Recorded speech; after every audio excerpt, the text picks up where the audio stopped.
4月頭咧喺灣仔電腦中心買咗呢一個嘅飛魚 Pocket 3，咁佢裏邊咧包咗啲咩咧？就係台面上面見到啦。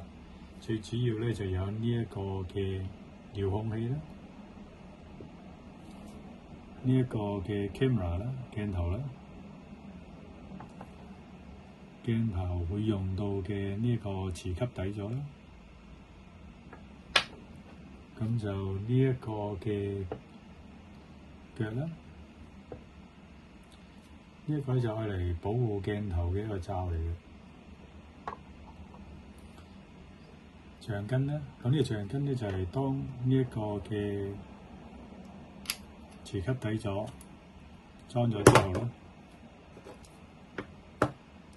咁就可以將呢個橡筋咧就套落去啦。咁當你做一啲比較上係劇烈嘅運動嗰陣時咧，咁佢可以避免咧呢一個磁吸底座同個鏡頭咧就鬆開咗啦，咁樣套住。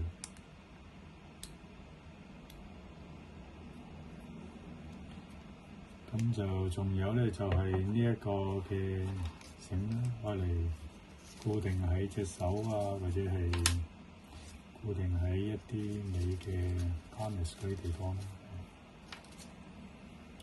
兩個套啦，兩條 Type C 嘅線啦，咁啊攞嚟插電啦，因為呢一個嘅遙控器啦，同埋呢一個鏡頭咧，都會有一個 Type C 嘅插頭嘅，咁我嚟充電用。咁就仲有手帶啦，有兩份說明書，一份咧就俾呢一個嘅呢個手提遙控器嘅，呢個咧說明書就俾呢個鏡頭嘅，鏡頭用嘅。咁說明書裏邊咧咁講嗰啲咁嘅使用功能咧都比較上簡單，咁大家亦都可以 scan 呢一個 QR code 啦，上去 Facebook 啊、YouTube 啊、TikTok 或者係 Instagram 嗰度咧，咁就去睇多啲佢哋嗰個功能有啲乜嘢嘅。咁我今日咧就順便講講大概佢有啲咩功能啦。咁呢一個嘅鏡頭啦，咁我哋將個底座拆開先，咁佢可以咧就擺落去呢個遙控器嗰度，拆開呢個，咁將嗰個鏡頭咧呢個路軌啦，咁啊同埋呢個 USB 呢個 Type C 嗰個插座啦，咁咧就將佢插翻落去呢個遙控器嗰度。咁插咗落去之後咧，咁就你如果開機嘅話咧，咁正常嚟講咧，咁佢兩部機咧就會自動自己會識得去連接㗎啦，佢會揾到對方嘅。咁如果你係分開嚟到去開機嘅話咧，咁需要就係喺呢個 remote handle 呢度啦。咁你開，咁跟住喺鏡頭嘅呢個 power 開關掣嗰度去開。咁大家再經過呢一個嘅WiFi 去連接翻嘅，咁佢自己會自動會揾到。咁當你駁咗落去之後啦，咁就如果你譬如話擺喺台嗰度咁去做錄影嘅話咧，最好就加個腳啦，因為佢自己企唔穩嘅。因為加咗呢個鏡頭之後咧，咁比較上最喺前面嘅。咁當然啦，咁樣你揸住嚟到去錄影嘅亦都方便嘅，因為比較上輕嘅。咁行街嗰陣時咁樣去錄影嘅方便嘅。咁但係如果你要擺低嘅話，最好咧就係加埋呢個腳啦。咁加咗呢個腳之後咧，咁你可以咁樣擺喺度啦，咁去錄影咧。咁你錄影嗰陣時咧，咁你可以睇呢一個嘅遙控呢一個嘅熒幕呢度啦。咁我哋向左邊掃，喺左邊數咧，你會見到咧有拍照嘅，有錄影啊，有慢動作啊呢啲咁嘅嘢。咁如果錄影，咁我哋教佢錄影啦。如果係拍照嘅話咧，咁我哋將佢教佢拍照啦。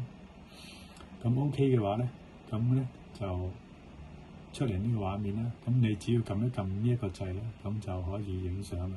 咁你覺得啱嘅，撳一下就影咗啦。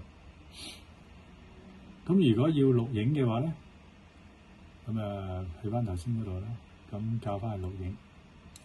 咁喺呢個錄影裏邊咧，咁佢可以俾你揀嘅，究竟你係 4K 啦、2.7K 啦，定係1080P 啦啊？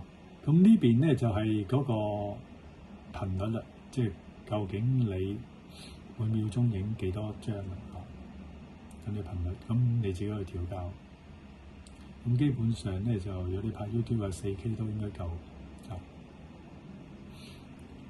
咁你影咗啲相啦，或者錄低咗啲嘢啦，咁你想睇翻嘅話咧，咁將呢個 screen 咧向右邊掃，咁你就會見到頭先影咗啲相啦，同埋錄咗嗰啲嘢。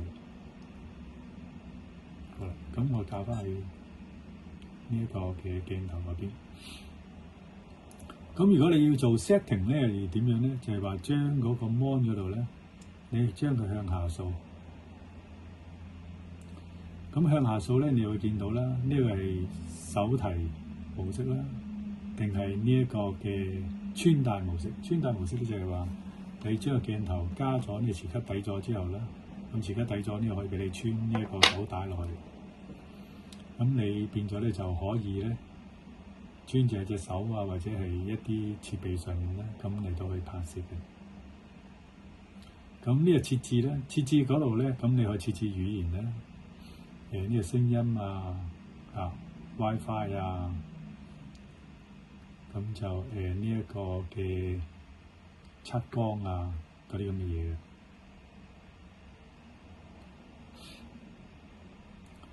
咁如果咧，我哋向上掃咧，呢個 screen 向上掃，咧，咁你可以睇到咧，就係究竟佢係用全跟隨咧，定係呢一個導向跟隨咧？定係呢一個嘅第三呢個就係導向啦，同埋呢個俯仰跟隨啦。咁呢度有幾樣嘢，咁我通常都會揀呢一個啦，全跟隨啦，咁跟隨住自己嚟到去做拍攝啦，咁當你自我對上個鏡頭對住你嗰陣時啦，咁你可以撳呢個 M 呢個掣，連續撳3下，咁個鏡頭咧就會向住你。咁如果再連續撳3下咧，個鏡頭咧又會去翻去前面嗰度。咁如果你要 zoom 嘅話咧，就呢個有呢個 zoom 嘅掣啦。有 zoom in、zoom out 啦。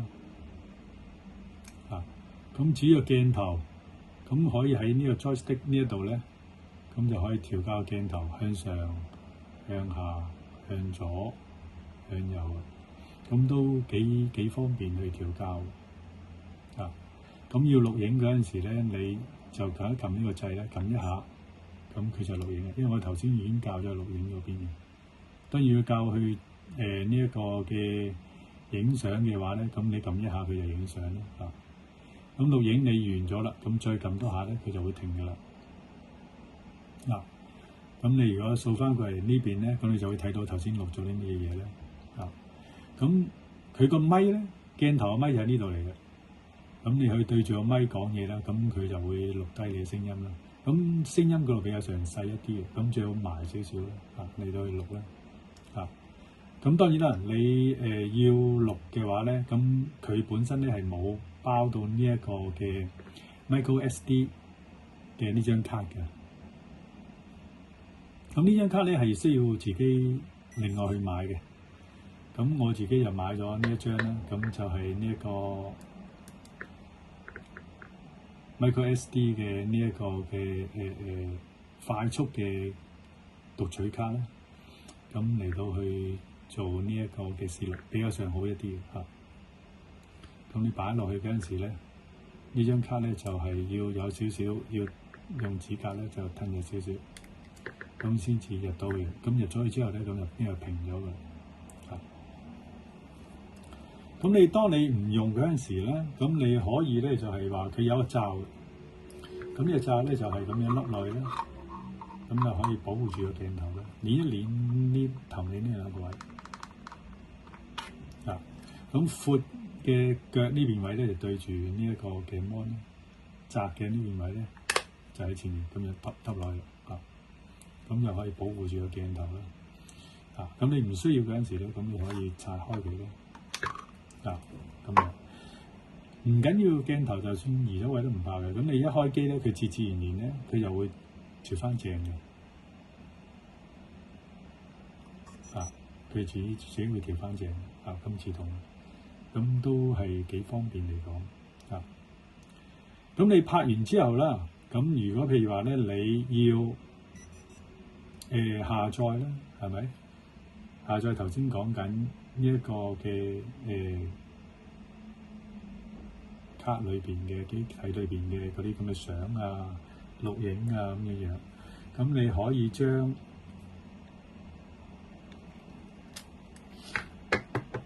佢隨機附送嘅呢一個 Type-C 嘅 cable 啦，咁你插翻落去電腦嗰度啦，咁就可以直接可以 read 到呢一個嘅機卡裏邊嗰啲咁嘅相啊、錄像啊咁樣，咁你直接可以 download 落去啦。咁就都比較上方便嘅。咁佢嘅賣點嚟講咧，咁亦都係呢一個嘅佢磁吸個作用啦。因為呢一個磁吸嘅作用咧，就變咗咧就係話咧，你可以黐喺即係嗰啲車身啊，或者係黐喺一啲鐵器啊，包括你頭箍啊咁嘅樣。咁變咗你做一啲嘅快嘅動作嘅時間咧，咁你可以用呢個遙控啦，去控制鏡頭咧嚟到去做一個錄影啦。咁呢樣嘢係佢好嘅地方啦。同埋呢一部嘢嚟講咧，佢嗰個嘅性價比都比較上高嘅。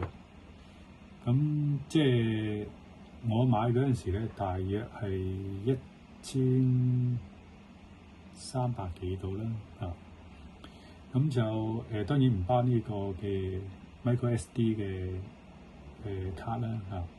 咁加埋落去咁差唔多1700蚊度嘅。咁就我覺得就都性價比比較上高啦。即係如果你話初學嘅啲人嚟講咧，咁就買嚟玩下咧都幾好嘅。但係錄嗰陣時咧，我發覺咧嗰個聲音係會細聲咗啲。咁就呢一樣嘢咧，咁就變咗就係有待改善啦。咁就呢個就係我今日介紹嘅有關呢一個嘅飛魚 Pocket 3。